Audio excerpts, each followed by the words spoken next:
So this woman unalived her parents in her house and left the bodies there. And guess how long she lived in that house with their bodies?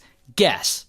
Now her name's Virginia, and she's 32, she lives in Essex, England with her parents, and they all get along really well. But one day, Virginia starts taking advantage of them, and she starts stealing their money. Like, she'll take her dad's credit card and use it without his consent. Then she starts applying for loans in her parents' name. And here's the other thing about Virginia, though. She's addicted to gambling. I guess she does a lot of those online betting sites to the point where she's currently in around 21,000 pounds in debt, or about 26,000 US dollars. And that's a lot of money. And despite the fact that she gets along with her parents really well, she knows that if they find out she's in all this debt from gambling and stealing money, they're gonna be devastated and probably pretty mad. And so, Virginia, she's about to be in a lot of trouble, her gambling debt keeps growing, and the clock is ticking, and it's just a matter of time before her parents catch on. Now, Virginia could go to them like an adult and confess that she has a problem and that she screwed up really big and that it'll never happen again, but that's not what she does. Instead, she comes up with this insane plan to make sure her parents never find out.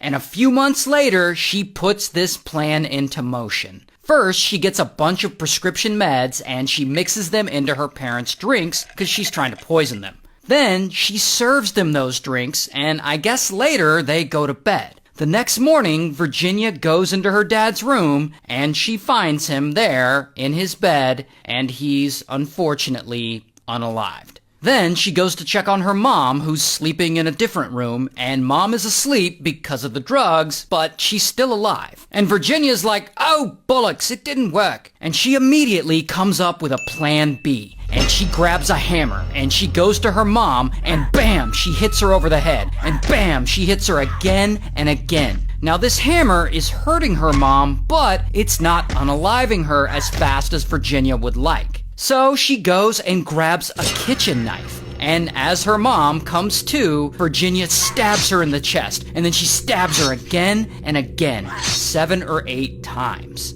Then she wraps both of her parents' bodies in sleeping bags and she puts them to rest. For her dad, she builds like a makeshift mausoleum, covering it with a sheet and family photos. It seems like it's like kind of a weird shrine. But her mom, she just stuffs her body in the back of a wardrobe. And then Virginia takes her mom's phone and she uses it to text her sisters, pretending to be her parents, like, your dad and I are at the seaside in Walton this week, so that the sisters think that they're on vacation instead of, dead. And this seemed to work, and now that her parents are no longer alive, Virginia can do whatever she wants. So the next day, she opens a new credit card in her mom's name, and she goes on a little shopping spree. She buys herself some stuff that she previously couldn't afford. And the worst part is that Virginia keeps living in this house with her parents' decomposing bodies just chilling in the next room. And a whole year passes, and Virginia is still there, living rent-free, spending her parents' money.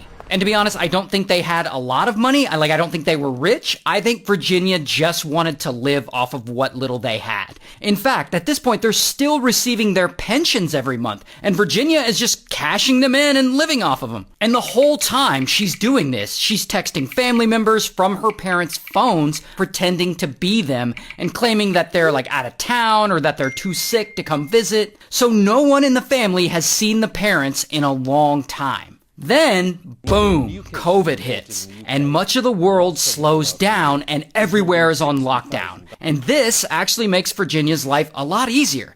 Parents can't visit anyone now, they're stuck inside in quarantine. And eventually, she ends up telling everyone that her parents moved, they moved out to Seaside to retire. She even goes as far as to drive out to the seaside and mail postcards from there to her parents' friends and family members, wish you were here, XOXO, mom and dad. And so Virginia keeps this up. She keeps up this facade for almost 4 years. And remember, she never removed her parents' corpses from her house. So for 4 whole ass years, she's been living there with them as they decompose. And as disgusting as that is, her plan seems to be working because so far she hasn't been caught.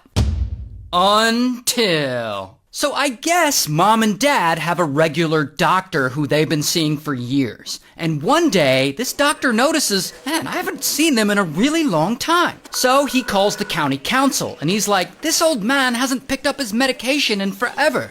So the county council contacts the local police. And local police contact Virginia like, hey, have you seen your parents? And she tells them this whole detailed bullshit story about how her parents are traveling, and the police are like, well, okay then. But that's what she's been telling people for years. So now police are suspicious. And a few days later, bam, they show up to the house and they got a warrant to search the place. And they knock on the door, but no one's answering. So police are like, all right, we're just gonna bust the door down then. And so they just straight up bust the door in to the place with one of those little battering rams, and they go inside. Now, I can only imagine the house smells like dead bodies, so pretty quickly they see Virginia, and she's just standing there. Stay where you are. Stay where you are. Show me Stay where you your are. Show hands. your hands.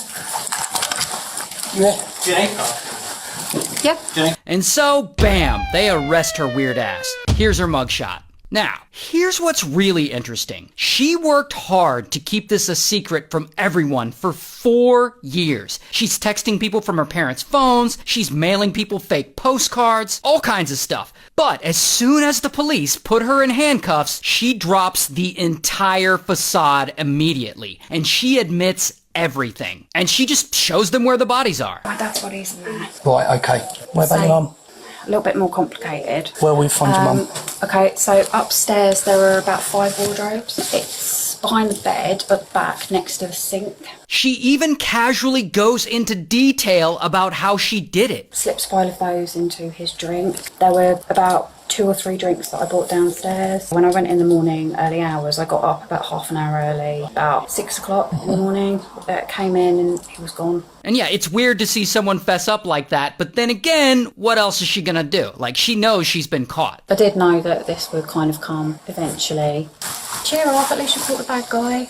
And so, bam, they throw her in jail. And she's still confessing when she's in there, and she tells them where to find the hammer she used to unalive her mom. It's in the middle underneath the stairs. It will still have blood on it. It's rusted, but it will still have blood traces on it. Wow. So anyway, Virginia's charged with unaliving both of her parents, and she pleads guilty, and she's sentenced to a minimum of 36 years in prison.